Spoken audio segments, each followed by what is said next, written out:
Bonjour, bonsoir à tous et bienvenue dans ce 41e épisode de Kiss My Ace, podcast de Jeux Blancs.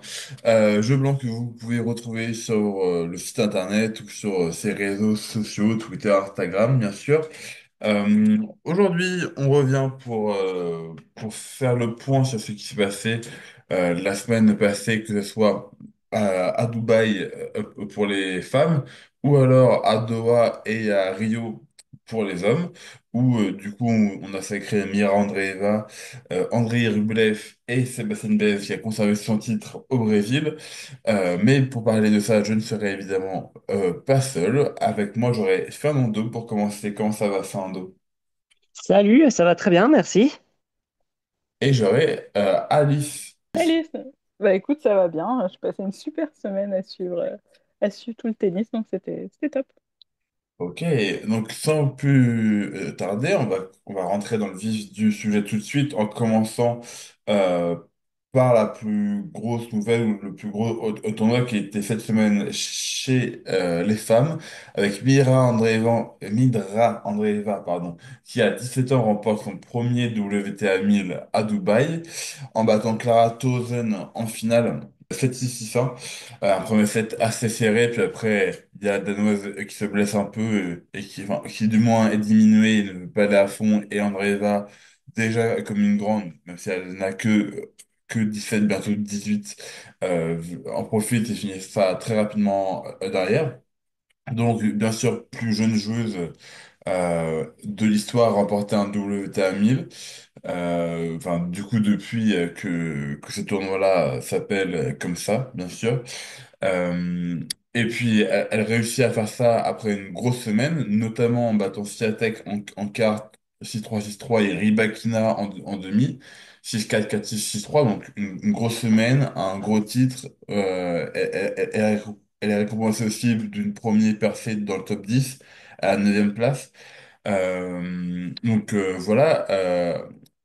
Alice, je sais que toi, tu la voyais déjà très bien commencer sa saison en Australie, même si elle n'est pas allée aussi loin que tu espérais. Mais bon, elle peut être quand même un peu plus loin dans la saison sans être trop loin de l'Australie. Comment tu trouvais Mira sur sa finale et sur sa semaine en général? Oh bah évidemment, c'est une super semaine. En ce qui concerne Mira Andreeva, c'était pas tant une question de si elle allait réussir à remporter de gros tournois, c'était plutôt quand. Alors bon, c'est sûr que effectivement, je l'avais plutôt bien placé sur mes pronos de l'Open d'Australie, avec bon un peu d'optimisme et puis aussi parce que c'est le jeu, hein, des pronos. Des fois, on a quand même envie de prendre quelques risques. Mais c'est vrai que cette année, je la voyais faire quelque chose de grand. Euh, Même si je l'avais pronostiqué en Australie, je pense que c'était pas forcément le choix de la raison. Mais je la voyais pas, en fait. J'étais assez agréablement surprise parce que je la voyais pas remporter un WTA 1000 si tôt, même si tôt dans la saison et puis si tôt en général. Je pensais qu'elle était capable de faire tomber quelques têtes en grand chelem, voilà, sur un coup, sur un gros coup. Mais je la voyais pas forcément aller au bout d'un tournoi, aussi paradoxal que ça puisse paraître. Et là, qu'elle arrive à le faire en battant, comme tu le dis, Swiatek, c'était vraiment impressionnant. Alors après, il y a aussi des têtes de série qui sont tombées un peu tôt, mais bon, quand même, cette performance-là, d'y aller, de jouer crânement sa chance et faire bien plus que ça, c'était impressionnant. Ça va être vraiment chouette pour la suite parce que c'est aussi une joueuse dont j'apprécie le jeu, donc voilà, je suis hyper contente. Bah, c'est vrai que à 17 ans, on a l'impression elle a déjà un tennis ultra complet, qu'elle sait déjà tout faire. Et puis juste qu'il manque peut-être un peu de physique ou de carrure pour le futur, mais qu'elle va travailler avec le temps, avec, euh, avec les années qu'elle va passer sur le circuit, mais tennistiquement, techniquement, on a l'impression qu'elle sait déjà tout faire. Et puis surtout, déjà comparé à l'année dernière, je trouve qu'elle arrive à mieux gérer ses émotions, à être plus focalisée sur ses matchs et à mieux gérer sa frustration, même si elle laisse quand même de temps en temps sa frustration et sa colère partir, mais je trouve il y a déjà du progrès avec ça. Et si elle arrive à allier son tennis avec une bonne gestion mentale, vite, vite monter dans le top 5 voire dans le top 3 et s'installer durablement. Fernando, je te lance à ton tour. Est-ce que tu as un mot à rajouter sur cette finale ou sur les autres matchs que elle a pu faire avant contre Swiatek ou Rybakina, par exemple? Eh bien, j'étais assez surpris, en particulier par ce match contre Swiatek, où elle mène, on va dire, c'est elle qui commande pendant tout le match, ce qui est assez étonnant. C'était un jour où je pense qu'il faisait assez chaud et le cours il est assez rapide. Il a su profiter de ces circonstances-là. Et bon, tu rappelais Auguste qu'il a bénéficié sans doute du fait que d'autres têtes des séries importantes étaient tombées, mais si elle était tombée, c'était parce que elles avaient croisé le chemin des Thousand, qui a fait un super tournoi, qui a quand même éliminé, on va dire, toutes les Tchèques, Noskova, Muchova, mais aussi surtout, elle avait battu Sabalenka. Et donc, elle s'est trouvée en finale face à une joueuse qui dans un moment de super extrême confiance. Et elle a pu dominer le match et l'emporter. Une première victoire où je pense effectivement comme Alice qui est une très bonne nouvelle pour l'avenir parce que moi aussi j'aime beaucoup son jeu. J'aime le fait qu'elle soit entourée et encadrée par Conchita Martinez. Je pense que c'est un bon symptôme et puis une bonne promesse de progrès à venir.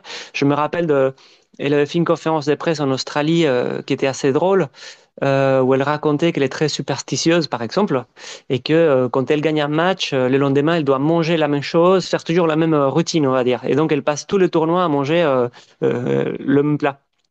Et ça fait rigoler tout le monde. Et Conchita Martinez était là, elle a rigolé, et elle a dit, on va aussi travailler sur ça.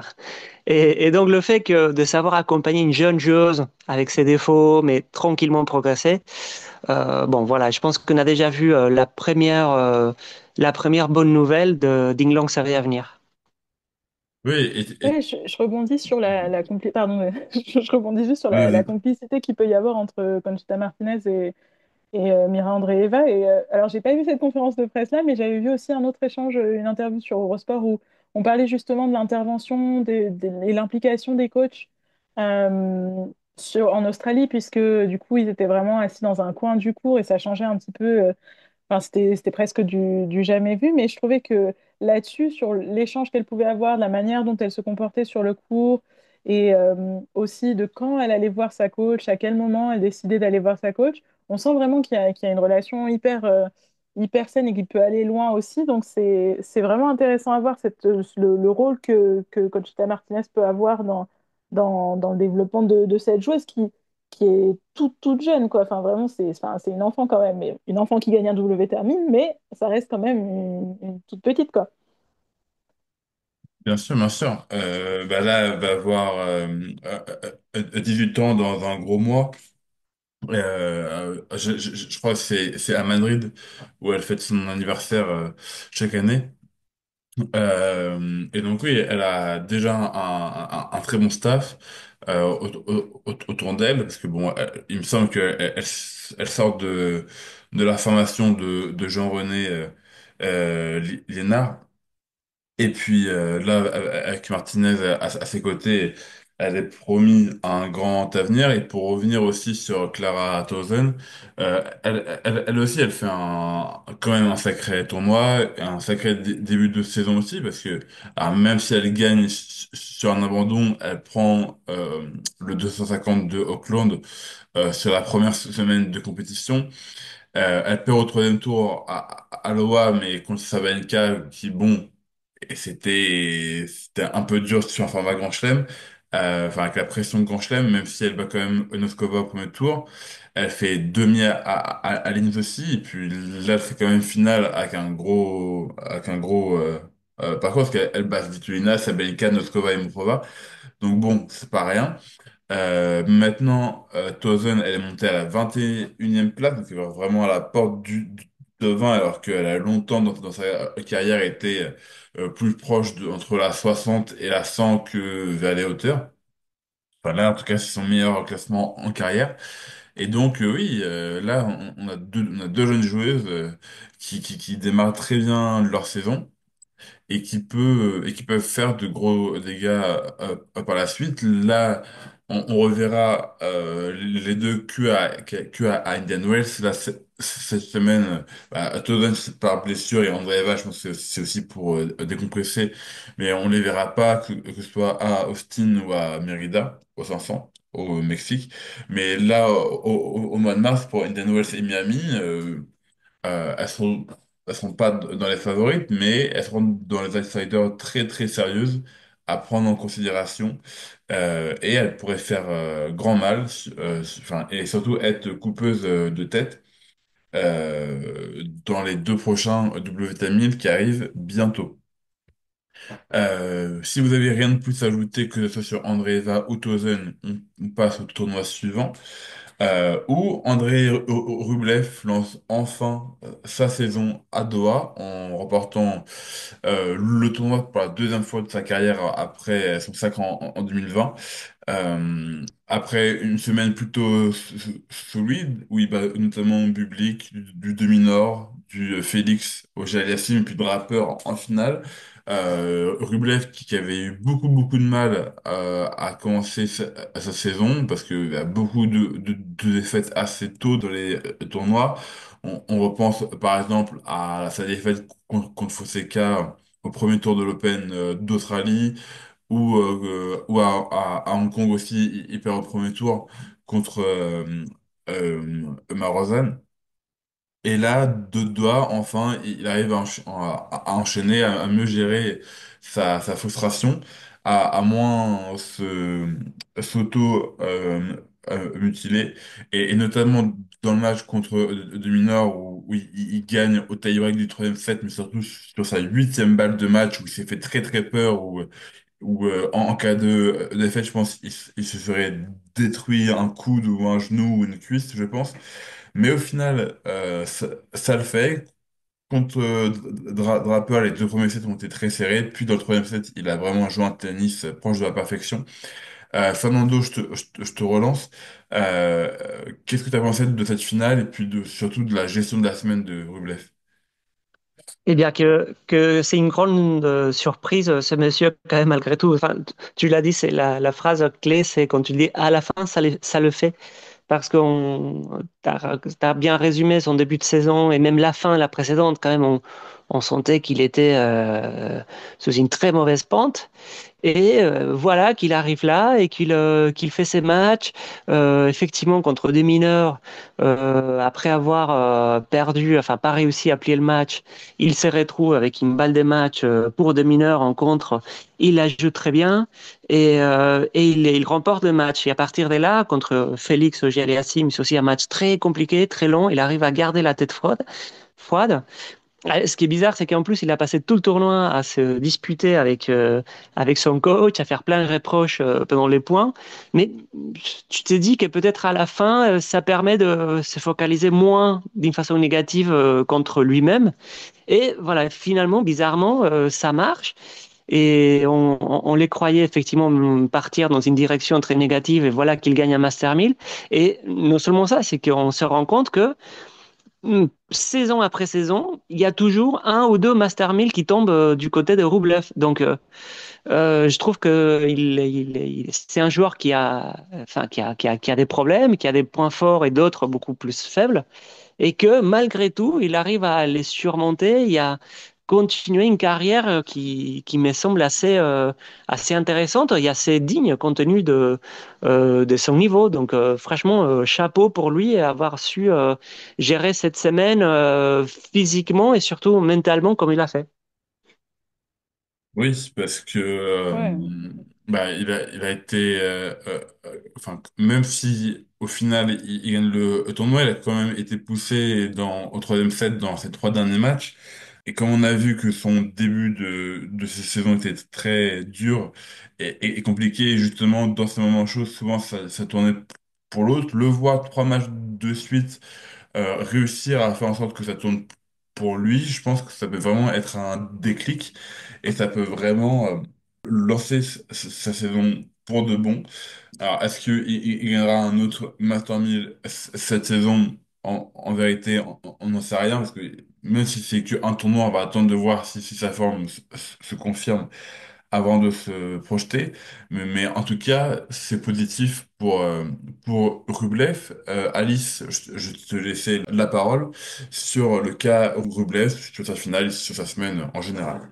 Oui, je pense que c'est, comme tu dis, c'est vraiment quelque chose de très positif. Et puis, on sent aussi que, il est dans, en tout cas mentalement, parce que c'est ce qui pouvait pêcher, entre guillemets, de son côté. On sentait un joueur qui n'était pas capable de gérer ses frustrations sur le court, qui s'en voulait beaucoup et qui, voilà, qui, du coup, n'arrivait pas forcément à exprimer son potentiel. Mais je me rappelle aussi que, je crois que c'est il y a quelques semaines à Rotterdam, il disait, bon, bah, en tout cas, on lui avait posé une question sur la fin de son année 2024, parce que c'est vrai qu'on peut parler de 2025 qui commençait pas forcément sous les meilleurs auspices, et la fin de 2024, c'était pas non plus, il n'était pas complètement satisfait avec son année de 2024, mais comme tu disais, Fernando, bah, mine de rien, un des constats qu'il faisait, c'était que bon, il avait encore été de justesse, mais il était encore dans les finalistes à Turin, enfin au Masters à Turin. Et bon, même si l'année pour lui n'était pas parfaite, bah, il avait quand même réussi ça. Donc voilà, on sentait qu'il n'était pas complètement déconfit avec son début de saison, son année 2024. Et là, ouais, qu'il arrive dès le début de février, enfin mi-février en tout cas, à accrocher un gros tournoi, c'est vraiment positif pour la suite. Et puis, bon, on sent qu'il y a quand même des progrès sur le plan mental pour gérer ses frustrations sur le court. Et s'il arrive à faire ça, ça peut faire très mal. Alors bien sûr, il y a des filières de jeu où il posera jamais trop de problèmes à certains joueurs, les cadors qu'on connaît. Mais bon, ceci, ceci étant, voilà, sur un malentendu, ça peut passer, ça peut aussi faire qu'il arrive enfin à briser ce plafond de verre en Grand Chelem où il n'arrive pas à dépasser les quarts de finale. Bon, bah, peut-être que cette année, ça sera l'année où il arrivera à le faire si il se débarrasse de certains de ses démons.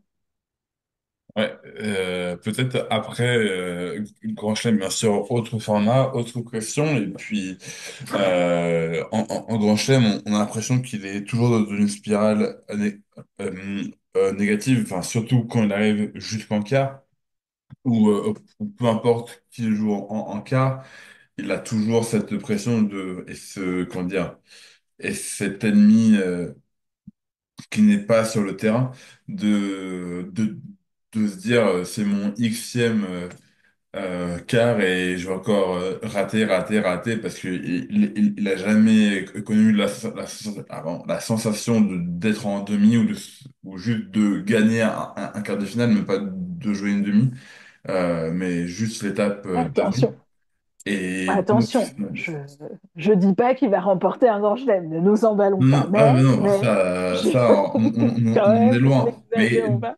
Mais déjà, si. Ah, Débloquer ça, oh là là, ça serait trop beau. ouais.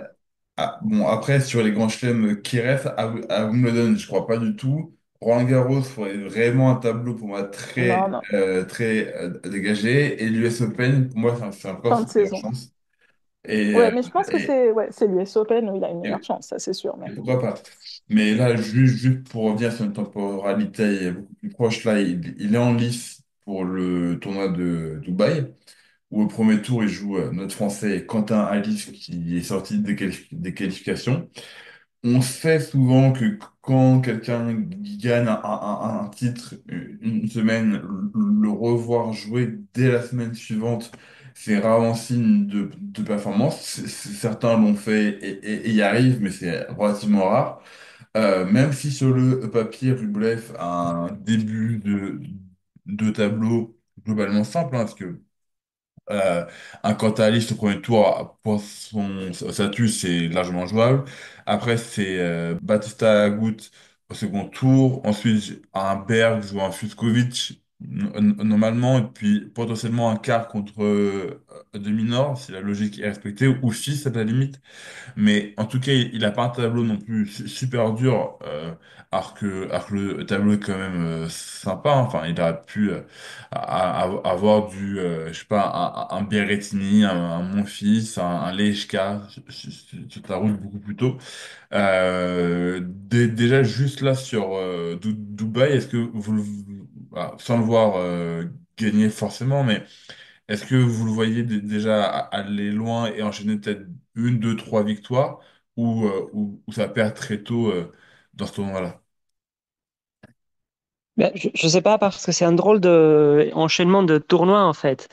Euh, on a vu Amanda Anisimova faire un excellent tournoi au Qatar et puis se retrouver au premier tour dépassé tout de suite après.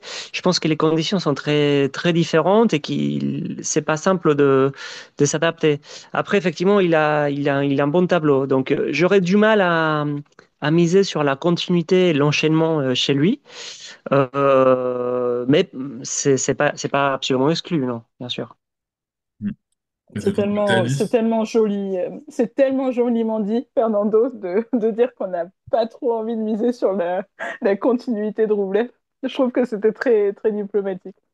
Mais je suis d'accord avec toi. Je pense que effectivement, je le vois mal enchaîner les deux tournois, surtout voilà, comme il est allé au bout, ça me paraît compliqué pour lui, justement pour un souci de continuité.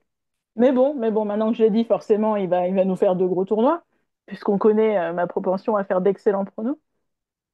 Après, je me dis qu'il a non plus pas forcément intérêt à trop enchaîner, parce un des soucis de Roublev, ça reste aussi le calendrier, hein. On sait que c'est quelqu'un qui joue, qui joue, qui joue, qui joue, qui joue jusqu'à l'explosion. Donc bon, parfois, je me dis qu'il faudrait peut-être revoir un petit peu ces enchaînements. Est-ce que c'était vraiment pertinent d'aller faire les deux à la suite, sachant qu'après, voilà, il y a Indian Wells aussi. Enfin bon, on verra bien ce qu'il est capable de donner.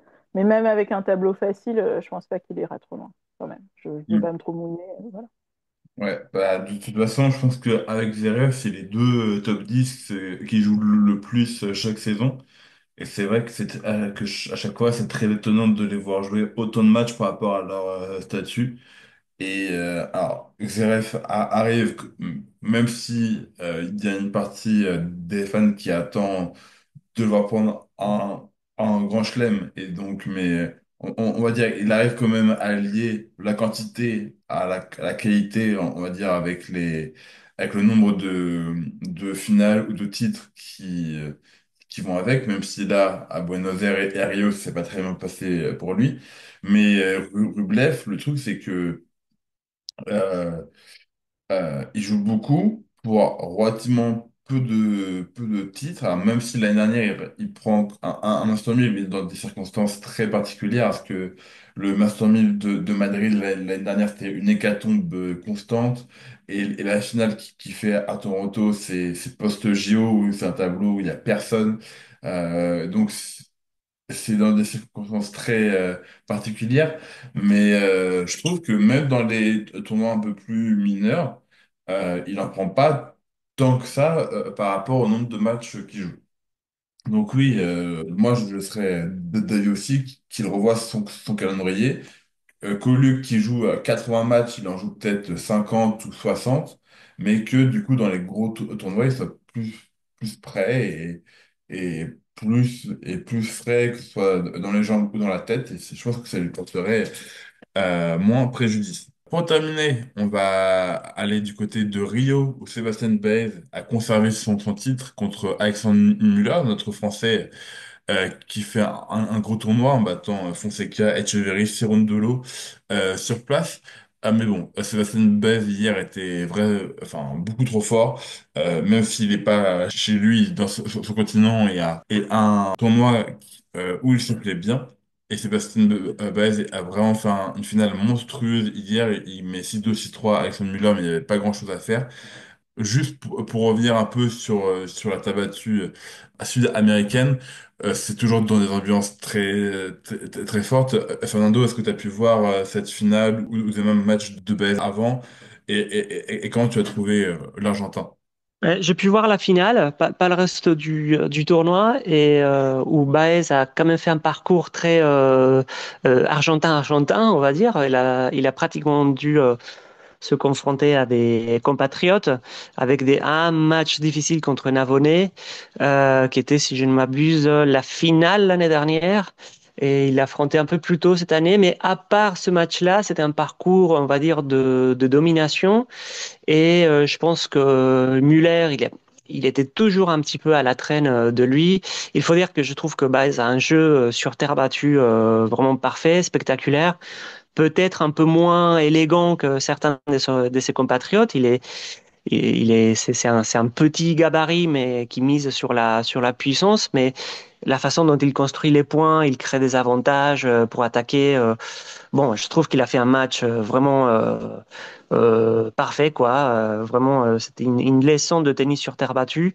Et Muller, il a fait ce qu'il a pu. Il avait commencé le tournoi avec cette victoire contre Joao Fonseca, qui était sans doute trop stressé et peut-être fatigué de sa victoire à Buenos Aires.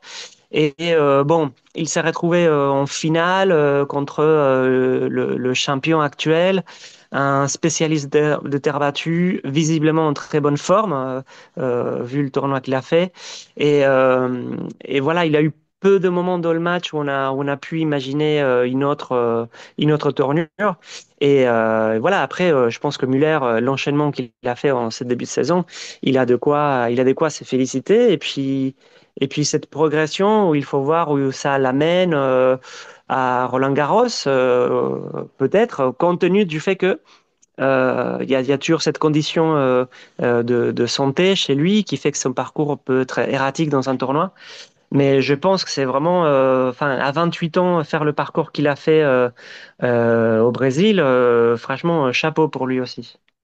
Oui, et puis surtout que il joue toujours avec une blessure chronique, donc chaque fois c'est compliqué pour lui, mais c'est sûr qu'il fait un sacré tournoi où il bat du coup Fonseca, Etcheverry et Cerundolo dans des longs matchs, dans des longs rallyes, et dans une ambiance vraiment très hostile à chaque fois. Donc bien sûr on félicite Müller. Alice, je te laissais finir sur ça. Euh, comment tu as trouvé Baez sur la finale, peut-être même Müller? Et est-ce que tu penses que Sébastien Baez enfin, sera un nom à surveiller sur ta battue un peu plus tard dans la saison? Ah bah, toujours, hein. C'est toujours, je pense, un match piège quand on se retrouve face à Baez sur terre battue. Après, voilà, il a bien, enfin, il a défendu son titre et je crois que c'est assez rare, hein. Je me demande si c'est même pas le premier Là, à l'avoir fait. ouais, c'est le premier à avoir conservé ce Voilà, c'est titre ça, à hein, Rio. il me semblait.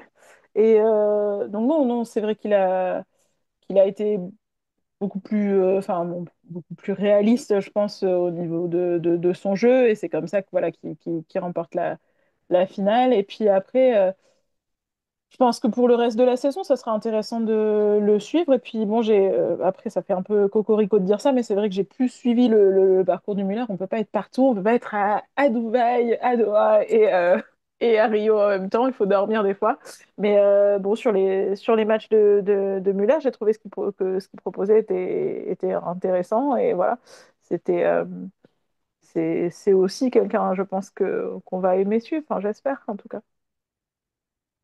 Oui, bien sûr. Et puis là, Baez, il enchaîne à Santiago, où il doit aussi défendre son titre de l'année dernière.